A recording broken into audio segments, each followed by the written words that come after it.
Hello everyone, welcome to mission possible IAS academy. Aspirants, AP high courts especially junior అసిస్టెంట్కి సంబంధించిన మీకు exam pattern ఎలా ఉంటుంది, సిలబస్ ఎలా ఉంటుంది, దాని క్వాలిఫికేషన్ ఏంటి, అండ్ మనకి కావాల్సిన అప్లికేషన్ అప్లై చేసేటప్పుడు రిక్వైర్డ్ డాక్యుమెంట్స్ ఏంటి, ఇవన్నీ కూడా నేను డీటెయిల్డ్గా ఈ వీడియోలో నేను మీకు తెలియజేస్తాను. అండ్ చాలామంది, సార్ మాకు క్వాలిఫికేషన్ తెలియట్లేదు, మేము ఎవరైనా అప్లై చేయొచ్చా, నెక్స్ట్ ఎనీ డిగ్రీనా, లేకపోతే బీటెక్ స్టూడెంట్స్ అప్లై చేయొచ్చా, ఇలా చాలామంది అడుగుతున్నారు. అంటే ఈ ఏపీ హైకోర్టుకి సంబంధించిన ఈ జూనియర్ అసిస్టెంట్ కానీ ఈ ఎగ్జామ్స్కి సంబంధించిన చాలామందికి ప్యాటర్న్ తెలియట్లేదు, దానివల్ల వాళ్ళు వెనకడుగేస్తున్నారు అనమాట. సో ఇప్పుడు మొన్న రీసెంట్గా ఎవరైతే గ్రూప్ 2 మిస్ అయ్యానని భావిస్తున్నారో, ఖచ్చితంగా నాకు నా లైఫ్కి గవర్నమెంట్ జాబ్ కావాలి, ఇప్పుడు నేను నా లైఫ్లో నేను చాలా ఇన్వెస్ట్ చేశాను సార్, ఒక 5 years 6 years నేను గ్రూప్ 2 కోసమని నేను కేటాయించాను, కానీ జస్ట్ మిస్ అయింది, 3 marks 4 marks మిస్ అయింది. సో నేను ఇప్పుడు ఇమ్మీడియట్గా నేను ప్రూవ్ చేసుకోవాలంటే ఇంకొక ఛాన్స్ ఉంటే బాగుండు అని ఎక్స్ప్రెస్ చేసిన వాళ్ళు చాలామంది ఉన్నారనమాట. ఒక్క ఛాన్స్ ఉంటే బాగుండని. సో ఆ ఛాన్స్ అనేది మళ్ళీ మీకు ఇప్పుడు ఒక అవకాశం వస్తుంది. సో అది జూనియర్ అసిస్టెంట్ రూపంలో మీకు వస్తుంది అనమాట. సో ఇది గవర్నమెంట్ జాబ్. ఇప్పుడు హైకోర్ట్స్లో కానీ డిస్ట్రిక్ట్ కోర్ట్స్లో కానీ జూనియర్ అసిస్టెంట్గా మీరు వన్స్ రిక్రూట్ అయితే మీ గవర్నమెంట్ జాబ్ ఉంటుంది, ఆ రికగ్నైజేషన్ అనేది ఉంటుందన్నమాట వన్స్ మీరు గవర్నమెంట్ జాబ్లోకి వెళ్తే. ఆ తర్వాత మళ్ళీ మీరు నెక్స్ట్ గ్రూప్ 2 పడినా, లేకపోతే నెక్స్ట్ ఎగ్జామ్స్, నెక్స్ట్ మీకు ఇప్పుడు సక్సెస్ వచ్చిందనుకోండి, ఆ హ్యాపీనెస్తో మళ్ళీ ఇంకా నెక్స్ట్ ఎగ్జామ్ మీరు ప్రిపేర్ అయితే మళ్ళీ మీరు సక్సెస్ అందుకోవడానికి అవకాశం ఉంటుంది. సో నా సలహా ఏంటంటే, మరొక 3 నెలల నుంచి 4 నెలలు అవ్వచ్చు, 6 నెలలు అవ్వచ్చు. సో ఈ 6 నెలలు పూర్తిగా ఈ ఎగ్జామ్ మీద మనం ఫోకస్ చేద్దాం. నోటిఫికేషన్ ఇచ్చారంటే త్వరగానే ఎగ్జామ్ కండక్ట్ చేస్తారు, అండ్ ఎటువంటి లీగల్ లీగల్ ఇష్యూస్ అనేవి రావు, ఎందుకంటే కోర్టే ఆధ్వర్యంలో ఈ ఎగ్జామ్స్ కండక్ట్ చేయడం జరుగుతుంది కాబట్టి. Okay, so junior assistant AP హైకోర్టులో ఏపీ హైకోర్టు అవ్వచ్చు, డిస్ట్రిక్ట్ కోర్ట్స్ అవ్వచ్చు, ఏ డిస్ట్రిక్ట్ ఆ డిస్ట్రిక్ట్ ఎన్ని పోస్టులు ఉన్నాయి అనేది కూడా స్పెషల్గా మెన్షన్ చేయడం జరుగుతుంది. సుమారు ఓవరాల్గా ఏపీ హైకోర్టు సంబంధించి డిస్ట్రిక్ట్ కోర్ట్స్ అవ్వచ్చు, హైకోర్టు సంబంధించిన రఫ్లీ ఒక 3000+ పోస్టులు రిలీజ్ అయ్యే అవకాశం ఉంది. అందులో ఈ జూనియర్ అసిస్టెంట్ పోస్టులు ఎక్కువ ఉంటాయి అన్నమాట.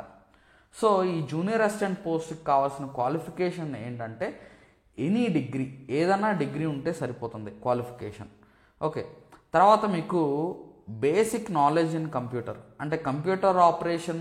ఇప్పుడు కంప్యూటర్ డిగ్రీ ఉన్నా, అంటే ఫర్ ఎగ్జాంపుల్ బీకామ్ కంప్యూటర్స్ అని ఉంటుంది, ఓకే, బీఎస్సీ కంప్యూటర్స్ అని ఉంటే మంచిదే, కానీ కంప్యూటర్స్లో మీకు నాలెడ్జ్ ఉండాలి. ఇప్పుడు ఫర్ ఎగ్జాంపుల్ వర్డ్ యూజ్ చేయడం అవ్వచ్చు, బేసిక్. ఇప్పుడు మనం పీజీడీసీఏ అని అంటారు కదా, సో బేసిక్ కంప్యూటర్ సర్టిఫికేట్ ఉన్నా మీకు సరిపోతుంది, ఆర్ కంప్యూటర్ నాలెడ్జ్ ఉన్నా సరిపోతుంది అనమాట.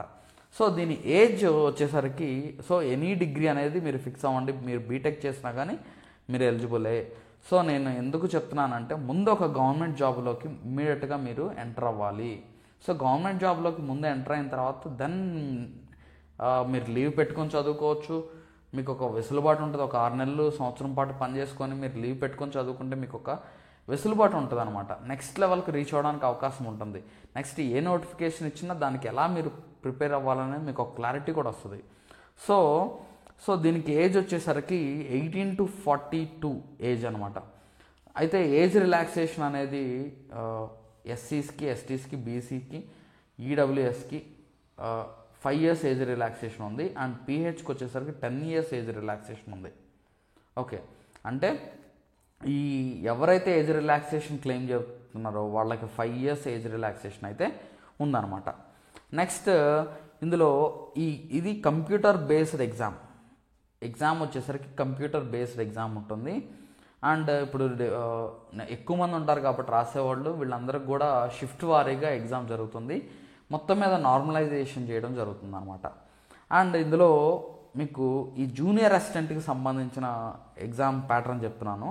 మీకు జీకేకి వచ్చేసరికి 40 marks ఉంటుంది అనమాట, ఇంగ్లీష్కి వచ్చేసరికి మీకు 40 marks ఉంటుంది, టైం వచ్చి 90 minutes టైం ఉంటుంది. అండ్ నెగిటివ్ మార్క్స్ అనేది యాజ్ ఆఫ్ నౌ అయితే నెగిటివ్ మార్క్స్ లేవు, రేపు నోటిఫికేషన్ వచ్చాక మరి ఏం చేస్తుంది అనేది చూడాలి, యాడ్ చేస్తారా లేదా అనేది మనం చూడాలి.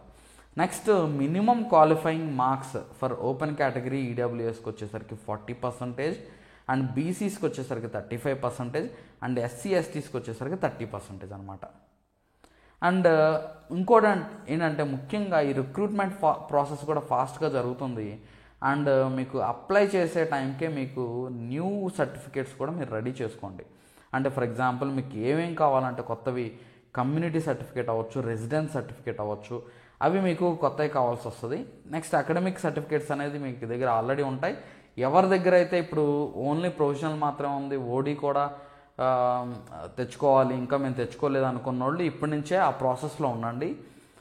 అప్లికేషన్ టైం కల్లా మీకు మీ దగ్గర అకాడమిక్స్ సంబంధించిన డాక్యుమెంట్స్ అయితే ఉండాలి. మీ డిగ్రీ ఏదైతే ఉందో క్వాలిఫై అయ్యారో దానికి సంబంధించిన ఒరిజినల్ డిగ్రీ కూడా మీరు పెట్టుకుంటే మంచిది. ప్రొవిజనల్ డిగ్రీతో మీరు అప్లై చేయొచ్చు, కానీ ఒరిజినల్ డిగ్రీ కూడా ఈలోపే అప్లై చేసుకోండి. ఎందుకంటే ఆల్రెడీ గ్రూప్ 2లో కొంతమంది స్టూడెంట్స్ నాకు కాల్ చేసి సార్ మిస్ అయింది సార్, నాకు ఓడి మిస్ అయింది, నేను కంప్లైంట్ ఇచ్చాను, ఎఫ్ఐఆర్ కూడా ఫైల్ చేశాను, మళ్ళీ నాకు ఏమైనా ప్రాబ్లం అవుతుందా అని ఇలా కంగారు పడిన సందర్భాలు ఉన్నాయన్నమాట. అంత తక్కువ టైంలో మేము ఎలా సర్టిఫికేట్స్ రెడీ చేసుకోవాలి, సో ఇవన్నీ కూడా ఉన్నాయన్నమాట.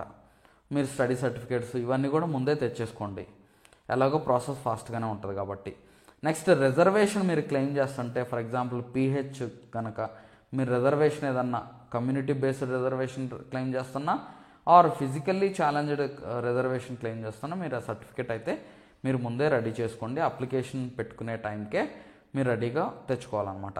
Next date of birth certificate generally 10th మనకి డేట్ ఆఫ్ బర్త్గా తీసుకుంటారు. మీ అదనంగా మీ date of birth other than 10th మీరు ప్రొడ్యూస్ చేస్తున్నారంటే ఆ సర్టిఫికేట్ కూడా తెచ్చుకోండి. నెక్స్ట్ దీని అప్లికేషన్ ఫీ వచ్చేసరికి జనరల్ బీసీ అండ్ ఈడబ్ల్యూఎస్కి వచ్చేసరికి 800 ఉంటుంది, వేరే ఎస్సీ ఎస్టీ పీహెచ్కి వచ్చేసరికి 400 ఉంటుంది అనమాట అప్లికేషన్ ఫీ. అండ్ ఇప్పుడు ఏపీ హైకోర్టు సంబంధించి మీరు దేనికి దానికి సపరేట్ అప్లికేషన్స్ మీరు పెట్టుకోవాలన్నమాట. అంటే ఇప్పుడు ఏపీ హైకోర్టు సంబంధించి జాబ్స్లో ఒక 3000 పోస్టులు ఉంటే అందులో జూనియర్ అసిస్టెంట్ ఉండి తర్వాత వేరే ఎగ్జామ్స్కి ఉండి అన్నిటికీ ఒకే అప్లికేషన్ అంటే కుదరదు. దేనికి దానికి సపరేట్ అప్లికేషన్ ఉంటుంది. జిల్లా వారీగా కూడా సపరేట్ అప్లికేషన్స్ ఉంటాయి.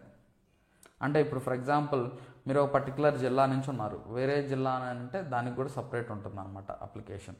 సో అండ్ శాలరీ వచ్చేసరికి ఏపీ హైకోర్టులో మినిమం 40,000 అయితే ఉంటుంది. దాంతో పాటు అలవెన్సెస్ ఇవన్నీ కూడా ఉంటాయి. నేను సపరేట్గా జాబ్ ప్రొఫైల్ అయితే నేను చెప్తాను, ఇది బ్రీఫ్గా ఇక్కడ చెప్తున్నాను అనమాట. డిస్ట్రిక్ట్ కోర్ట్స్ జూనియర్ అసిస్టెంట్కి అయితే 35,000 ఉంటుందన్నమాట. నెక్స్ట్ దీనికి సిలబస్ వచ్చేసరికి మనం ఆల్రెడీ చెప్పుకున్నాము, జీకే అండ్ ఇంగ్లీష్ ఉంటుంది. జీకే వచ్చేసరికి జీకేలో ఉన్న సిలబస్ ఏంటి సార్, నేను ఇప్పుడు ఇందులో మీకు హిస్టరీ అని మెన్షన్ చేశారు, జాగ్రఫీ అని మెన్షన్ చేశారు, ఎకానమీ అని మెన్షన్ చేశారు, పాలిటీ అని ఉంది. సో ఇంత డెప్త్గా చదవాలా అని అంటే డెప్త్గా చదవాల్సిన అవసరం లేదు, కానీ ప్రతిదాన్ని మీరు బ్రీఫ్గా అయితే చదవాల్సిందే. ఎవ్రీథింగ్ మీరు బ్రీఫ్గా అయితే చదవాలి. ఇప్పుడు గ్రూప్ 2 అంతా డెప్త్ చదవక్కర్లేదు, కానీ మీరు తెలుసుకోవాల్సిందే. ఓకే, సో ఇప్పుడు గుర్తుపెట్టుకునే ఎక్కువ ఉంటాయి. Indian art, culture, dance, music. So art ఉంటుంది, culture, dance, music, dance forms, different types of music, so దానికి సంబంధించిన మ్యూజిషియన్స్ అవ్వచ్చు. ఓకే, సో ఇవన్నీ కూడా మనం తెలుసుకోవాలి. Next Indian history and Indian national movement. చూడండి ఇక్కడ ఇండియన్ నేషనల్ మూమెంట్ అని ప్రత్యేకంగా మెన్షన్ చేశారు కదా, మనం ఇండియన్ హిస్టరీ చదవాలి, అది బ్రీఫ్గా చదువుతాము. మరి ఇప్పుడు మన సీనయ్య సార్ బుక్ లాంటిది అంత డెప్త్ బుక్స్ అయితే అవసరం లేదు, మీరు బ్రీఫ్గా చదువుకుంటారు. నెక్స్ట్ ఇండియన్ నేషనల్ మూమెంట్ మీద ఎక్కువ ఫోకస్ చేస్తారు. Next Indian geography, agriculture, environment. Indian geography, agriculture, environment అనమాట. సో వీటి గురించి కూడా మనం తెలుసుకోవాలి. ఇండియన్ ఎకానమీ గురించి తెలుసుకోవాలి. బేసిక్ ఎకానమీ అంటే టర్మ్స్ అవ్వచ్చు, కొత్తగా వచ్చే పదాలు. నెక్స్ట్ రీసెంట్గా ఇప్పుడు మనకి బడ్జెట్ కానీ సర్వే కానీ రీసెంట్గా బ్రీఫ్గా చదువుతాము. బడ్జెట్ జిస్ట్ చదువుకున్నా, జిస్ట్ ఎకనామిక్ సర్వే జిస్ట్ చదువుకున్నా మీకు సరిపోతుంది, అలాగ ఉంటుంది అనమాట. Next Indian polity and constitution. వీటిలో ఏంటంటే మనకి ఆర్టికల్స్ సంబంధించి లేకపోతే అధికారాలు, ముఖ్యమైన వ్యక్తుల యొక్క అధికారాలు సంబంధించి అడుగుతారు. So next general science, day to day science. General science and day to day science రెండూ ఉంటుందన్నమాట. అంటే డే టు డేలో సైన్స్ ఎలా ఉపయోగపడుతుంది. ఓకే, నెక్స్ట్ సైంటిఫిక్ రీసెర్చ్ అంటే ఫర్ ఎగ్జాంపుల్ డిఆర్డిఓ ఏదైనా ఆవిష్కరణ చేస్తే, నెక్స్ట్ సిఎస్ఆర్ ఏదైనా ఆవిష్కరణ చేస్తే, ఓకే, సో ఇలా ఇస్రో ఏమన్నా ఆవిష్కరణలు చేస్తే కొత్తగా, సో అలాంటివి మనం న్యూస్లో ఉన్నాయి, మనం తెలుసుకుంటాం అనమాట. And awards, personalities and institutions గురించి ఎక్కడ ఏ సంస్థ ఎప్పుడు ఏర్పాటు చేశారు, దానికి ఫస్ట్ కొన్ని ఇంపార్టెంట్ అయితే తెలుసుకుంటాం. ఫర్ ఎగ్జాంపుల్ డిఆర్డిఓ ఉంది, ఫస్ట్ డైరెక్టర్ ఎవరు దానికి, ఓకే, అండ్ లేటెస్ట్ డైరెక్టర్ ఇప్పుడున్న డైరెక్టర్ ఎవరు, సో ఇలాగా మనం అది ఎప్పుడు ఏర్పాటు చేశారు, దాని బ్యాక్గ్రౌండ్ ఏంటి, ఇలాగ మనం ఆ సంస్థలకు సంబంధించిన ఇన్ఫర్మేషన్ మనం తెలుసుకుంటాం. అండ్ ఫేమస్ పర్సనాలిటీస్, మన న్యూస్లో ఉన్న పర్సనాలిటీస్ అండ్ హిస్టారికల్గా ఉన్న పర్సనాలిటీస్ మనం తెలుసుకుంటాం. నెక్స్ట్ స్పోర్ట్స్ కూడా ఇంపార్టెంట్. సో డిఫరెంట్ ఫీల్డ్స్, ఇది మనకి లేటెస్ట్గా మనకి జరిగే కరెంట్ ఈవెంట్స్, స్పోర్ట్స్ ఈవెంట్స్ మనం తెలుసుకుంటాము. అండ్ హిస్టారికల్గా స్పోర్ట్స్లో మనం అచీవ్ చేసిన ఈవెంట్స్ అవి తెలుసుకుంటాం. Next current affairs, India and AP, Andhra Pradesh. So ఇక్కడ ఇంకోటి కూడా చూడండి, general knowledge specific emphasis on Andhra Pradesh. So Andhra Pradesh మీద మనం ఫోకస్ చేస్తూ ఇవి ఎక్కువ చదువుకోవాలి. సో ఏపీ రిలేటెడ్ క్వశ్చన్సే మనకి ఎక్కువగా డామినేట్ చేయడానికి అవకాశం ఉంటుంది. సో ఒక 40 క్వశ్చన్లో కనీసం 10 క్వశ్చన్లు ఏపీ రిలేటెడ్ పడే ఛాన్సెస్ ఉంటాయి అన్నమాట. సో ఏపీ రిలేటెడ్ బాగా తెలుసుకోవాలి. ఏపీ జాగ్రఫీ అవ్వచ్చు, AP economy related information, okay, AP current affairs. So ఇలా మనం ఎగ్జామ్ పాయింట్ ఆఫ్ వ్యూలో తెలుసుకోవాలి. Next syllabus for English. ఇంకోటి ఏంటంటే చాలామంది సార్ ఇంగ్లీష్ అంటే భయం వేస్తుంది సార్ అని అనుకుంటున్నారు. మీరు భయపడాల్సిన అవసరమే లేదు. ఇందులో మీరు కొన్ని రెఫరెన్స్ బుక్ తీసుకొని దాంట్లో ఎగ్జాంపుల్స్, దాని బేసిక్ రూల్స్ తెలుసుకుంటే చాలు, మీరు ఆన్సర్ చేయగలుగుతారు. అస్సలు భయపడాల్సిన అవసరం లేదు. అండ్ మనం మెంటార్షిప్లో మనం సింపుల్గా ఒక టార్గెట్ ఇచ్చి దాని మీద మనం టెస్ట్ కూడా కండక్ట్ చేస్తున్నాము. మీకు ఈ జీకే అవ్వచ్చు, నెక్స్ట్ ఇంగ్లీష్ అవ్వచ్చు, వీటి మీద మీరు భయపడాల్సిన అవసరమే లేదండి. మన రెఫరెన్స్ పీడిఎఫ్ మెటీరియల్ కూడా మనం షేర్ చేస్తాం మనం మెంటార్షిప్లో జాయిన్ అయిన స్టూడెంట్స్కి. సో ఎప్పటికప్పుడు మీకు మీలో కాన్ఫిడెన్స్ పెంపొందించి మీకు సక్సెస్ వైపు తీసుకెళ్ళడమే మన కాన్సెప్ట్ అనమాట. సో సిలబస్ ఫర్ ఇంగ్లీష్ వచ్చేసరికి కాంప్రహెన్షన్. ఇప్పుడు ఒక ప్యాసేజ్ ఇస్తారు, ఆ ప్యాసేజ్ ఇచ్చిన దాన్ని మనం చదివి అర్థం చేసుకొని ఆ ప్యాసేజ్ కింద ఆన్సర్ చేయడం, ఇది కొంచెం ఈజీయే. కొంచెం బేసిక్ ఇంగ్లీష్ అర్థం చేసుకోగలిగితే చాలు. Next error spotting, cloze test, para jumble, okay, sentence jumble, odd sentence out, fill in the blanks, sentence completion, para completion. So ఇవి మనం ఒక్కొక్క రోజు ఒక్కొక్క టెస్ట్ మనం రాసుకుంటూ వెళ్తాం అనమాట. మీకు టార్గెట్ ఇస్తాం కదా. సో మనం already synonyms, antonyms already conduct చేసుకున్నాం. ఇడియమ్స్ అండ్ ఫ్రేజెస్ ఉంటాయి, 1 word సబ్స్టిట్యూషన్ ఉంటుంది. ఒక సెంటెన్స్ ఇస్తారో ఒక 1 wordలో మనం రీప్లేస్ చేయాలి.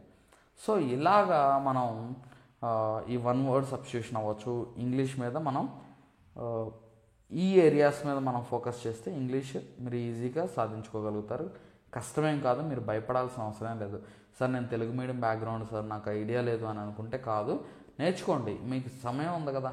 ఇప్పుడు అఫ్కోర్స్ నోటిఫికేషన్ ఇస్తే త్వరగా ఎగ్జామ్ పెట్టేస్తారు, కాదనట్లేదు. కానీ మీకు ఇప్పుడు కొంచెం టైం ఉంది కాబట్టి ఈ టైంలోపు మీరు ఇంగ్లీష్ మీద మీకు వీక్ ఉన్నారనుకోండి, ఇంగ్లీష్ మీద కొంచెం ఎక్స్ట్రా ఎఫర్ట్ పెట్టండి. ఓకే, సో మనం మిషన్ పాసిబుల్ ఐఏఎస్ అకాడమీలో మనం మెంటార్షిప్ అయితే ఆల్రెడీ స్టార్ట్ చేసాము. సో దానికి సంబంధించిన షెడ్యూల్ అండ్ డిస్క్రిప్షన్ మన యాప్లో మీకు కోర్స్ లింక్ కూడా నేను ఈ డిస్క్రిప్షన్లో పెడతాను. మీరు ఆ కోర్స్ లింక్ మీద క్లిక్ చేస్తే మీకు అక్కడ షెడ్యూల్ కూడా వచ్చేస్తుంది. అండ్ టెస్ట్ కూడా కండక్ట్ చేస్తున్నాం. మంచి స్టాండర్డ్స్తో మీకు టెస్ట్ మీ ముందు తీసుకొస్తున్నాము. ఒక డిసిప్లిన్ అనేది అలవాటు అవుతుంది. ఫస్ట్ థింగ్, మన దగ్గర మీరు జాయిన్ అయితే ఒక డిసిప్లిన్ అనేది మీకు అలవాటు అవుతుంది. ఆ డిసిప్లిన్తో మీరు ఖచ్చితంగా సక్సెస్ అవ్వచ్చు. ఓకే, అండ్ ఇంకా మీకు ఈ జూనియర్ అసిస్టెంట్కి కానీ నెక్స్ట్ మిగతా పోస్టులు ఏవైతే ఉన్నాయో వీటికి సంబంధించిన ప్రొఫైలు ఇవన్నీ కూడా మనం తెలుసుకోవడానికి మన machine possible IAS academy YouTube channel కూడా సబ్స్క్రైబ్ చేసుకోండి. మీ ఫ్రెండ్స్కి కూడా షేర్ చేయండి. Thank you so much.